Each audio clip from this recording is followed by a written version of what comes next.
close till I get up. Time is barely on. Hello friends, welcome to my YouTube channel. आज का हमारा topic है future continuous tense. So let's start. तो आइए friends, शुरू करते हैं आज का टॉपिक फ्यूचर कंटिन्यूअस टेंस। इसमें हिंदी वाक्यों के अंत में क्या आती है पहचान?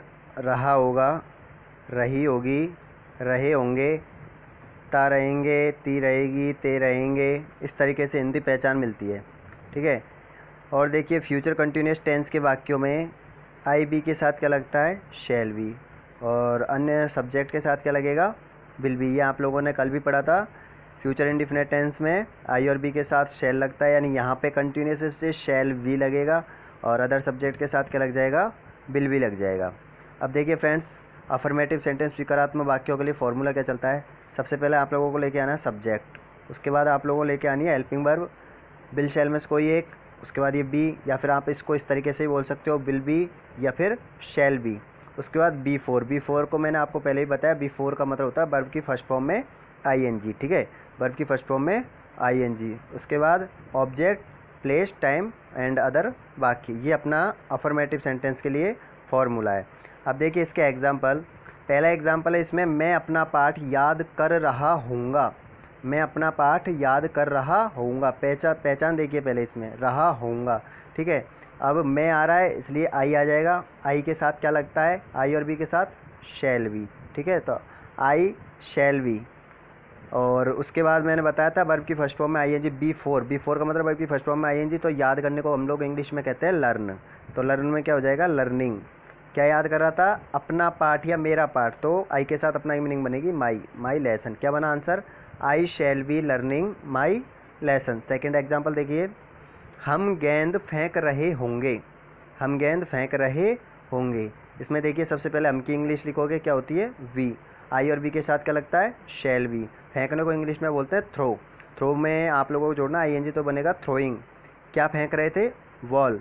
तो गेंद ए बॉल। ठीक है, तो बना अपना we shall be throwing a ball.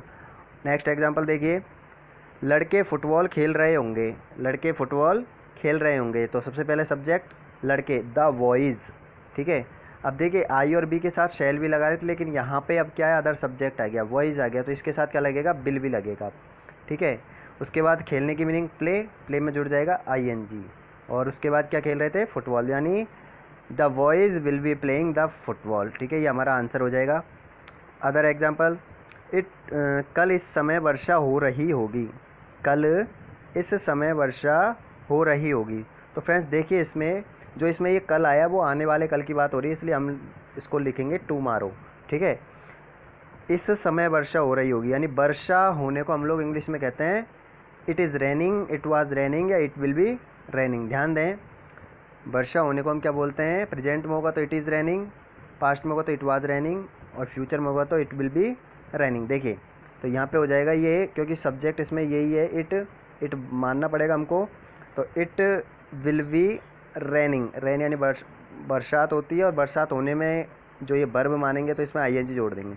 It will be raining हो जाएगा इस समय। इस समय को हम लोग कहते हैं एट दिस टाइम। ध्यान दें, इस समय को हम लोग क्या कहते हैं?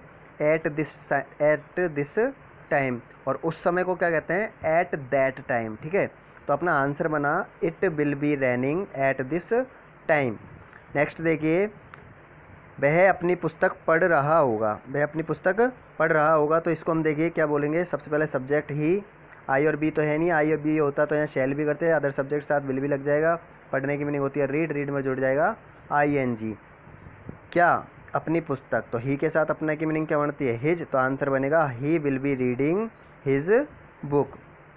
अब देखिए फ्रेंड्स, इसके नेगेटिव सेंटेंस के लिए फॉर्मूला। इसमें सबसे पहले आप लोगों को लेके आना होता है सब्जेक्ट, उसके बाद आप लोगों को लेके आनी है हेल्पिंग वर्ब, विल शैल। ठीक है, अपनी हेल्पिंग वर्ब है इस टेंस में विल बी और शैल बी, लेकिन नेगेटिव जब बनाओगे तो विल बी और शैल बी के बीच में ना, यहाँ पे विल और शैल के और बी के बीच में इनके नॉट लग जाएगा, यानी विल नॉट भी बोलना है या फिर शैल नॉट भी बोलना है। बी फोर का मतलब वही वर्ब की फर्स्ट फॉर्म में आई एन जी, ऑब्जेक्ट। ठीक है, यानी आप लोग याद कीजिए प्रेजेंट परफेक्ट कंटिन्यूस टेंस में और पास्ट परफेक्ट कंटिन्यूस टेंस में आप लोगों ने जो किया था हैज़ बीन, हैव बीन और हैड बीन में। ठीक है, हैज़ बीन, हैव बीन और हैड बीन में आप लोगों ने नॉट कहाँ लगाया था, बीच में लगाया था, यानी हैज़ नॉट बीन क्या था, हैव नॉट बीन क्या था, हैड नॉट बीन क्या था। ऐसे यहाँ पे उनकी तरह ही करना है, नॉट को कहाँ लगाना है, बीच में लगाना है, विल नॉट बी और शैल नॉट बी। आइए एग्जाम्पल से समझते हैं। पहला एग्जाम्पल इसमें, मैं कक्षा में नहीं पढ़ रहा हूँगा, मैं कक्षा में नहीं पढ़ रहा हूँगा, तो आपको नॉट लगाना। नॉट कहाँ लगा दोगे, विल बी और शैल बी के बीच में। सिंपल है। देखिए सबसे पहले आप लोग ये मान लीजिए, इसको इस तरीके से बनाओ, मैं कक्षा में पढ़ रहा हूँगा, तो आपका आंसर बनेगा I shall be reading in the class. लेकिन अब वो बोल रहा है कि नहीं पढ़ रहा हूँगा, तो नहीं लगाने के लिए, नॉट को लगाने के लिए आपको शैल और बी के बीच में लगा देना है, शैल और बी के बीच में नॉट को लगा देना है। तो आंसर क्या बनेगा फिर अपना, I shall not be reading in the class. और देखिए एग्जाम्पल, हम एक गेंद नहीं फेंक रहे होंगे, हम एक गेंद नहीं फेंक रहे होंगे, तो इसमें देखिए वही आई और बी के साथ शैल लगेगा। अब नहीं फेंक रहे होंगे इसलिए नॉट और लग जाएगा। उसके बाद ये बी, यानी शैल बी के बीच में नॉट आ जाता है, ठीक है, we shall not be throwing a ball. आगे देखिए, मैं अपना पार्ट याद नहीं कर रहा हूँगा, मैं अपना पार्ट याद कर रहा हूँगा, मैं अपना पार्ट याद नहीं कर रहा हूँगा, नहीं आ गया तो नॉट और आना, नॉट कहाँ आ जाएगा, इनके बीच में, ठीक है। तो I shall not be learning my lesson.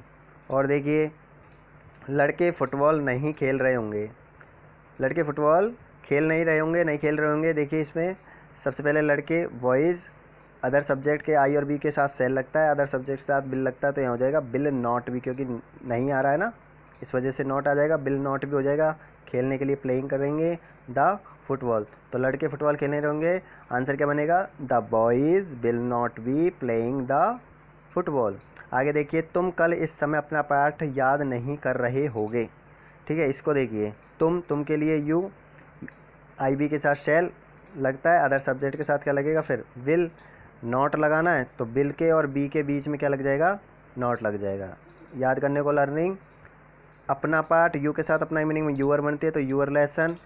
इस समय को मैंने अभी बताया था आपको, एट दिस टाइम, उस समय को एट दैट टाइम, इस समय को एट दिस टाइम।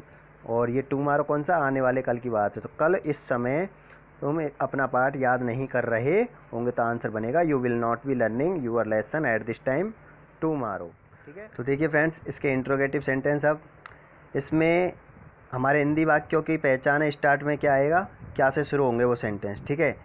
तो क्या से शुरू होंगे, तो ऐसे वाक्यों को बनाने के लिए फॉर्मूला दिया हुआ है। फॉर्मूला क्या है इसमें, सबसे पहले आप लोगों को लेके आना है बिल शैल में से कोई एक, उसके बाद लेकर के आना है सब्जेक्ट, और उसके बाद लेकर के आना है वी और वर्ब की फर्स्ट फॉर्म में आईएनजी ऑब्जेक्ट। यदि वाक्य में नहीं शब्द आया हुआ है कहीं भी, तो आपको नॉट और लगाना है। फिर क्या और लगाना है, नॉट। कहाँ लगाओगे, बी ई से जस्ट पहले। अगर नॉट नहीं है, बाकी में नहीं शब्द नहीं आया है, तो आपको क्या करना है, सीधे सब्जेक्ट के बाद क्या ले आओगे, सीधे वी ई, ठीक है। अब देखते हैं एग्जाम्पल। एग्जाम्पल है इसमें, क्या भारत मैच खेलता रहेगा, क्या भारत मैच खेलता रहेगा, तो इसमें देखिए आई बी के साथ शैल लगता है, अदर के साथ यानी इंडिया के साथ क्या लग जाएगा, विल। तो स्टार्ट में क्या आ जाएगा, विल। विल के बाद क्या आना है, सब्जेक्ट यानी इंडिया, तो विल इंडिया। इसमें नहीं तो आया नहीं है, कहीं भी नहीं शब्द नहीं आया, इसलिए डायरेक्ट उसके बाद क्या आ जाएगा, सब्जेक्ट के बाद बी ई, ठीक है। तो will India be playing match, V four का मतलब वर्ब की फर्स्ट फॉर्म में आईएनजी, तो आंसर क्या बनेगा, will India be playing match. ध्यान रखना, अगर नहीं शब्द आता तो हम लोग नॉट कहाँ जोड़ते, नॉट कहाँ लगाते, इस वाक्य में नॉट लगा देते हम यहाँ पे। यदि ये सेंटेंस प्रकार होता ना, क्या भारत मैच नहीं खेलता रहेगा, तो will India not be playing match बनता, ठीक है। आगे देखिए एग्जाम्पल, क्या पुलिस चोर को पीटती रहेगी, क्या पुलिस चोर को पीटती रहेगी, तो क्या से शुरू हो रहे हैं, देखो पहचान। तो जब भी क्या से शुरू होंगे, स्टार्ट में हेल्पिंग वर्ब लेके आने, तो यहाँ हमारे हेल्पिंग वर्ब आ गई विल, ठीक है। और उसके बाद आ जाएगा अपना सब्जेक्ट, सब्जेक्ट कौन है, पुलिस, तो द पुलिस कर दिया।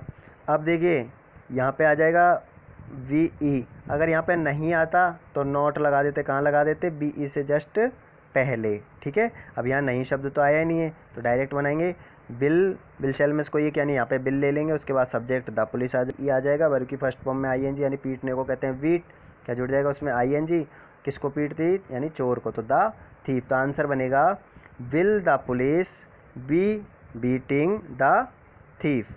आगे देखिए, क्या आप उसे पढ़ाते रहेंगे, क्या से शुरू हो रहा है, अपने आ जाएगा विल, उसके बाद सब्जेक्ट, उसके बाद क्या आ जाएगा वी ई, उसके बाद टीचिंग, उसके बाद हिम, यानी आप लोगों का, यदि मैं सेंटेंस को ऐसे बोलूँ कि आप उसे नहीं पढ़ाते रहेंगे, तो आपका आंसर क्या बनता है इसमें, will you not be teaching him. ठीक है, नहीं शब्द जैसे ही आना है तो आपको नॉट लगा देना है बी से जस्ट पहले। ठीक है, ये इसमें चेंज होना है बस। अब देखिए फ्रेंड्स, WH वर्ड वाले सेंटेंस, इसमें क्या है, फॉर्मूला क्या होता है इस पर, सबसे पहले WH वर्ड लेके आना होता है, उसके बाद आपको बिल शेल में से कोई एक लेके आना है, उसके बाद आपको क्या लेके आना होता है, तुरंत बाद सब्जेक्ट। उसके बाद यदि नहीं शब्द आया हुआ है हिंदी वाक्य में तो आपको नॉट भी लगाना है। अगर नहीं शब्द नहीं आया है तो सीधे फिर आपको सब्जेक्ट के तुरंत बाद क्या लिख देनी है, VE। उसके बाद वर्ब की फर्स्ट फॉर्म में ING, ऑब्जेक्ट, प्लेस, टाइम और लास्ट में क्वेश्चन मार्क्स। आइए एग्जाम्पल से समझते हैं इन्हें। एग्जाम्पल इसका, लड़के क्यों नहीं नाच रहे होंगे, लड़के क्यों नहीं नाच रहे होंगे। इस सेंटेंस को सिंपल तरीके से समझिए। इसमें मान लो नहीं शब्द है ही नहीं है, यानी इसको इस तरीके से मानो, लड़के क्यों नाच रहे होंगे, तो आपका आंसर क्या बनेगा, सबसे पहले WH वर्ड लेके आओगे। ठीक है, उसके बाद बिल शेल में से कोई एक लेके आओगे। उसके बाद आपका सब्जेक्ट आ जाएगा फॉर्मूले के अनुसार बॉयज़। उसके बाद आएगा आपके BE और उसके बाद बल्कि फर्स्ट फॉर्म में ING। लेकिन अब इस वाक्य में क्या आ गया है, नहीं। तो जैसे ही नहीं आया तो आपको नॉट लगाना। अब नॉट कहाँ लगेगा, BE से जस्ट पहले। कहाँ लगा देना नॉट को, BE से जस्ट पहले। बस इसमें पूरे टेंस में आपको ये ध्यान रखना है कि जब भी नॉट लगाने की आवश्यकता पड़ेगी तो कहाँ लगाना है आपको, इसमें BE से जस्ट पहले। तो आंसर क्या बनेगा आपका, why will boys not be dancing. तुम लोगों की मदद कैसे कर रहे होगे, कैसे आ रहा है इसलिए क्या लगा दोगे यहाँ पे, हाउ। नहीं शब्द तो है ही नहीं है इसमें, तो सीधे बनाना है। WH वर्ड में से हाउ लिख दिया आपने, उसके बाद बिल शेल में से कोई एक यानी बिल आ जाएगा यहाँ पे। उसके बाद आपका आएगा सब्जेक्ट, उसके बाद आएगा BE। अगर इसमें नहीं आता तो नॉट कहाँ लगाते, इस जगह बीच में।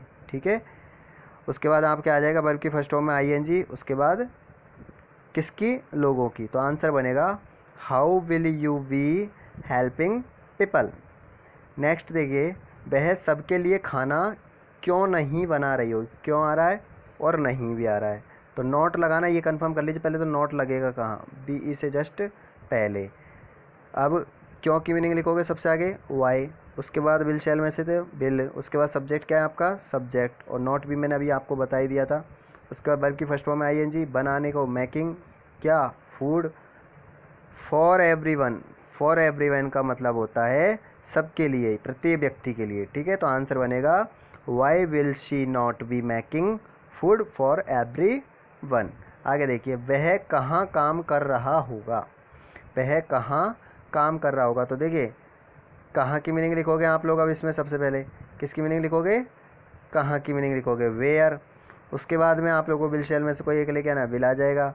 उसके बाद सब्जेक्ट, और सब्जेक्ट के तुरंत बाद BE, और उसके बाद वर्ब की फर्स्ट फॉर्म में ING। मान लो यदि ये सेंटेंस इस प्रकार होता, वह कहाँ काम नहीं कर रहा होगा, मान लो यहाँ पे मैं नहीं दे दूँ तो नहीं शब्द आएगा तो नॉट कहाँ लगाओगे आप, नॉट लगाओगे आप BE से जस्ट पहले, यानी यहाँ पे क्या आ जाएगा, नॉट आ जाएगा। तो आंसर बन जाता, फिर अपना क्या आंसर बनता, where will he not be working. लेकिन इसमें नहीं शब्द है नहीं है, तो अपना केवल आंसर बनेगा where will he be working. ठीक है friends, thanks for watching my videos. अब नेक्स्ट वीडियोज़ में हम लोग पढ़ेंगे फ्यूचर परफेक्ट टेंस। तब तक के लिए नमस्कार। Hold me close till I get up. Time is barely